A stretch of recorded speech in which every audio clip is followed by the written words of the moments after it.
All right, we're back here at the shop. No, I did not do this work. I took it to my mechanic.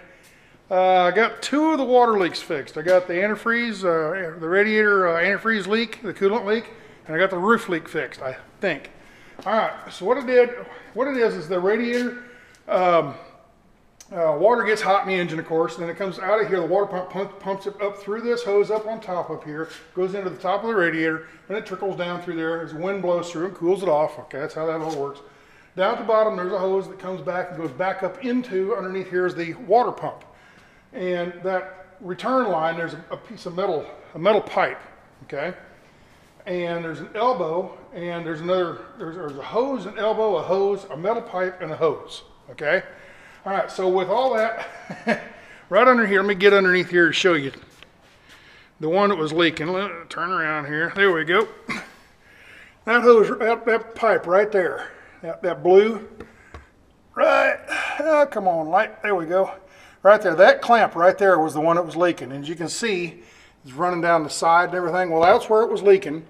And if you're gonna take that hose off, you disrupt the other hoses. Let me close the hood and show you those. Okay, so we're underneath the truck here. Here's the front axle. Okay, this is the passenger side front steer axle or steer tire, and here's the front bumper, and here's the hose, the hose that in question. All right, it comes out of the bottom of the radiator. Come on, there we go. Up there is the bottom of the radiator. It comes down into this corner elbow. There's the petcock to let the antifreeze drain out. Here's the hose. Okay, then there's a pipe that goes up into the other hose up there. Okay. Anyway, the one up there was one that was leaking. But if you're gonna mess with that one, you've got to you might as well replace these two here. Let me turn you around here. All right, so if you're underneath here, you might messing with one. You're probably gonna damage the other one. The other two are just as old as the other one. So if you take one off, these here are probably really close to breaking and start leaking too. So you might as well replace all three of them. So that's what we did. Replaced all three of them. And then the hoses up on top, they look like they were fairly new. They've been replaced here, I don't know, a few years ago, I suppose. Anyway, so that's what I got underneath here. I got this, the antifreeze, the coolant leak. I got it fixed. All right, let's crawl back out.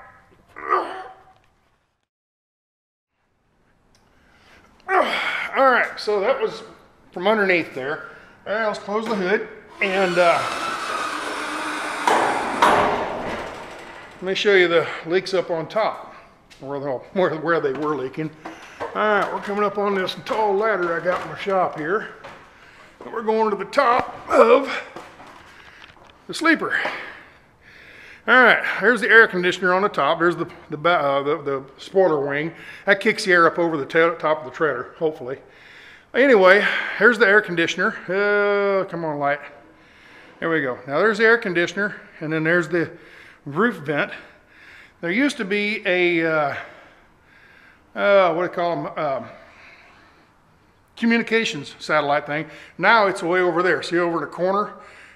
That used to be mounted here. And all those, that's Dicor. That's where I sealed up a long time ago, thinking that's where that leak was coming from. Okay, that was like 4 months ago. Well, these, if you can see the front, there's the running lights, the cab lights across the top of the hood or the top of the cab. Well, this truck used to have 5 lights up here. 1, 2, 3, 4, 5. Okay, 1 on each side and then 3 in the middle.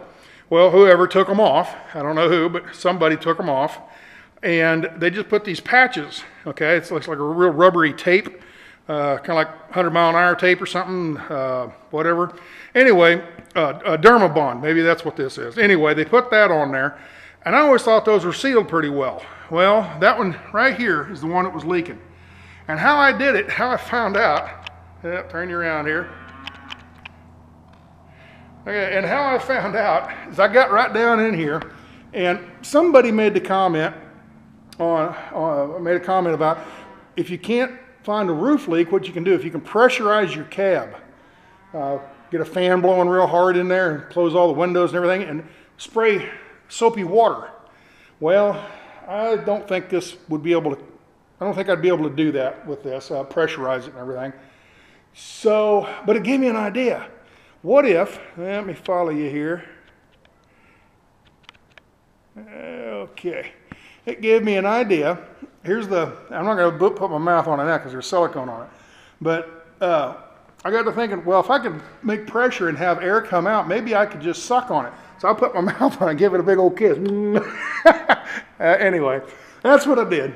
And that one over there was leaking. I could feel air coming out of it. These other four weren't leaking. So what I did is on that one, I peeled it all off. I'll show you here. Come on, turn around. Come on. All right, so what I did is I peeled it all off, and that was quite a hassle getting that all peeled off. But basically there's about a 1/2 inch hole drilled down through there. It's for the wire to come through. And they put a plastic plug in there and then put the tape over the top of it. Well, that was a pain in the butt to peel that all off. So what I did on the other four is I just put the silicone right on top of it, okay? I peeled that all off and put silicone on. On this one here, I just put the silicone on it, wetted my finger and just smeared it all in there, and any kind of seal or hole that would have sealed up. So anyway, I think that is that was where my leak was, because that fan, let me turn you around. That fan, I mean not the fan, the speaker that's leaking would have been about in this area right here, and that's the closest to it. And I think that's where it was coming from. So, all right, hopefully I got that sealed up. I got the coolant sealed up. Now I got to get the water heater fixed, and I don't know. That's nothing I can do. So I'm gonna have to take that up to Indiana. I called them and talked to them, and they said it was about a $400 heater and about 4 or 5 hours worth of labor. So we're looking at $800 or $900 probably. So anyway, oh man, wouldn't that be neat to have a camera right here? We're driving down the highway and the sound.